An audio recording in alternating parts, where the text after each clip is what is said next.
빅테크는 관세 문제 없어 이 세상 위에 내가 있고. 어떤 기업들은 실적 발표할 때 관세가 자신들의 현재 사업에 영향을 준다라고 말하지만 빅테크는 아니었다라는 게 이번 실적 발표를 통해서 밝혀졌다라고 볼 수가 있고요. 오늘도 새벽의 남자 김단태가 왔습니다.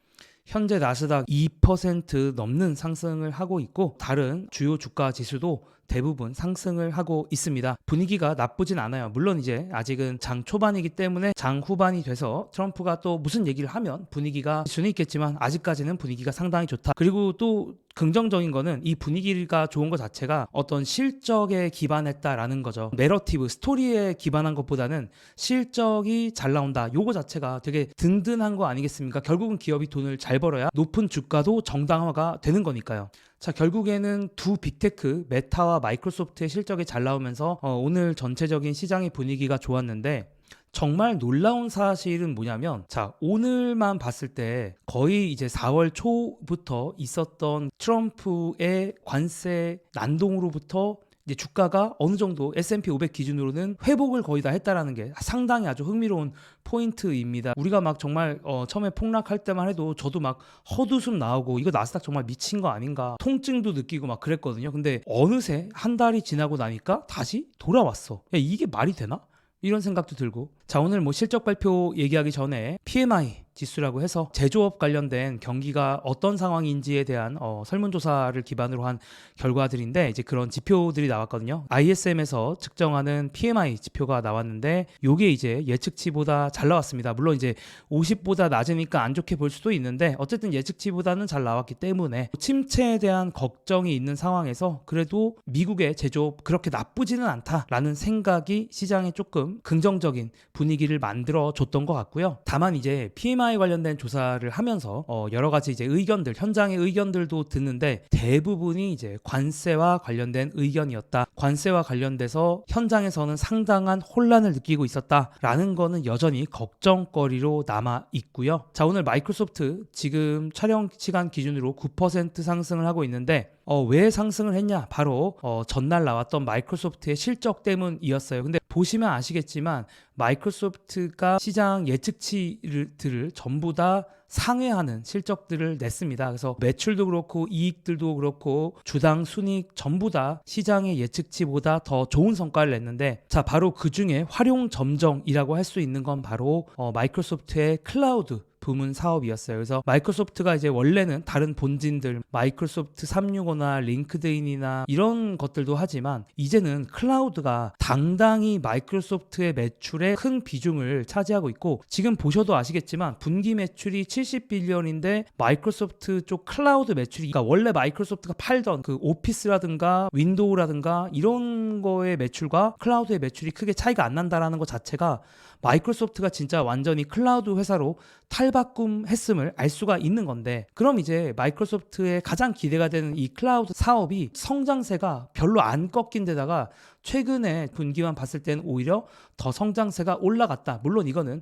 고정 환율 기준이라고 해서 달러도 워낙 변동성이 높다 보니까 그런 환율 효과를 좀 제하고 보는 건데 이제 그렇게 봤을 때는 상승세가 35%나 됐다. 근데 이게 다른 경쟁 클라우드 알파벳이나 아니면 아마존의 클라우드보다도 더 성장률이 높았기 때문에 시장에서 더욱더 큰 환호를 만들어냈다라고 볼 수가 있습니다. 자, 또 긍정적이었던 건 바로 그 클라우드의 성장에 AI가 기여한 부분들도 더 컸다라는 거죠. 그래서 이런 것들 마이크로소프트는 이렇게 봐도 저렇게 봐도 긍정적인 부분들이 많았기 때문에 오늘 9% 넘는 상승을 하고 있는 거고요. 그리고 AI에 대한 수요가 줄어드는 거 아니냐 뭐 요런 얘기가 있었지만 마이크로소프트의 컨퍼런스 콜을 봤을 때는 전혀 그런 분위기는 느껴지지 않았다라고 볼 수가 있고요. 다 메타도 실적 발표를 했는데 메타도 보시면 아시겠지만 시장의 예상을 전부 다 상회하는 비트하는 그런 성과를 보여줬습니다. 자, 메타 매출 성장률 뭐 16% 전년 대비 16% 나왔고 점점 이제 하락하고 있는 건 사실인데 그럼에도 불구하고 메타가 이제 덩어리가 크니까 어느 정도 성장세가 꺾이는 건 시장에서도 어느 정도 납득을 하고 있는 것 같고요. 자, 개인적으로 가장 좋았던 건 메타의 데일리 액티브 유저 그러니까 1일 활성 사용자가 여전히 계속 성장을 하고 있다라는 점입니다. 그리고 QOQ, 그러니까 전분기 대비해서 봤을 때도 그 성장세가 오히려 더 많아지면 많아졌지 더 적어지는 모습이 아니었기 때문에, 물론 이제 이게 틱톡 정지와 연관이 있다 이런 얘기도 있기 때문에 무조건 뭐 완전히 다 좋게 볼 건 아니지만, 그래도 도대체 더 쓸 유저가 있나 싶다가도 메타의 기본 서비스들이 성장세가 여전히, 특히 유저 성장세 좋다라는 모습들이 시장에서 좀 긍정적으로 받아들여졌습니다. 결국에는 메타의 유저들은 메타의 매출의 선행 지표이기 때문에 이런 것들을 시장에서 좋게 봤고요. 자, 그리고 메타가 2025년에 전체 캐펙스라고 하죠. 그러니까 AI에 돈 얼마 쓸 거야, 반도체, AI 반도체 사는 거, 데이터 센터 짓는 거에 돈 얼마나 쓸 거야 라는 거에 대해서 그 가이던스라고 하죠. 자신들이 예상하는 캐펙스 지출의 이 정도를 더 높였습니다. 쉽게 말해서 AI에 돈 더 많이 쓸 거다라는 얘기고, 우리 돈 더 많이 벌고 있고 AI 중요하니까 AI에 돈 더 많이 쓸 거야 라는 얘기인데, 이런 것들이 또 반도체 관련된 기업들에게는 긍정적으로 받아들여질 게 있겠죠. 특히나 이제 엔비디아한테 좋은 소식이 아닐까 라는 생각이 듭니다. 그 외에도 메타가 가장 매력적인 부분 중에 하나는 AI의 기능을 바로 매출로 연결할 수 있다라는 점인 것 같아요. 다른 회사들에 비해서 좀 더 그런 부분이 강하기 때문에, 특히 경영진은 지난 6개월 동안 AI를 통한 추천 시스템의 개선으로 페이스북에서 사용 시간이 7% 늘어났고, 인스타그램 6% 늘어났고,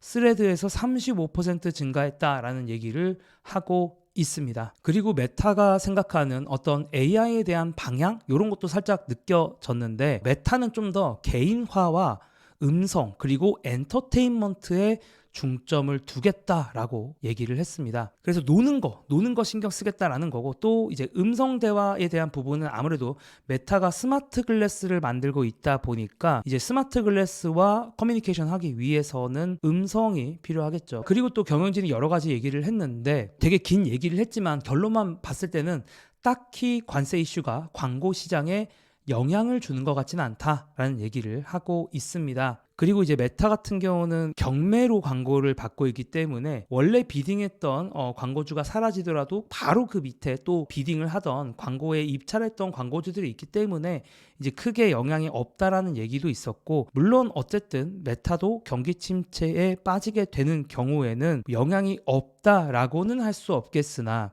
광고라는 것 자체가 상대적인 성과 게임이고, 그리고 경기 침체로 갈수록 좀 더 ROI, 그러니까 내가 투입한 비용에 대해서 얼마나 성과가 있느냐를 따지게 되는데, 이런 ROI에 대해서 훨씬 더 잘 계산해 주는 것도, 잘 측정해서 보여주는 것도 메타이기 때문에, 그리고 실제로 ROI, 그 성과가 좋은 것도 메타이기 때문에, 오히려 침체가 와도 다른 광고 채널에 비해서 TV 광고를 하거나 버스 광고를 하거나 건물에 광고하는 거라든가 이런 다른 광고 매출의 광고 채널에 비해서 메타가 더 경쟁력이 있다. 침체가 오면 타격은 있겠으나 상대적으로 우리에게 이익이 된다라는 얘기를 했습니다. 딥시크 터지면서 엔비디아 반도체 안 사는 거 아니야? 그리고 또 최근에 관세 때문에 시장이 혼란을 겪으니까 사람들이 인공지능에 대한 수요가 꺾이는 거 아니야? 그러면 인공지능에 대한 캐펙스 투자가 줄어드는 거 아니야? 그럼 인공지능에 대한 캐펙스 투자,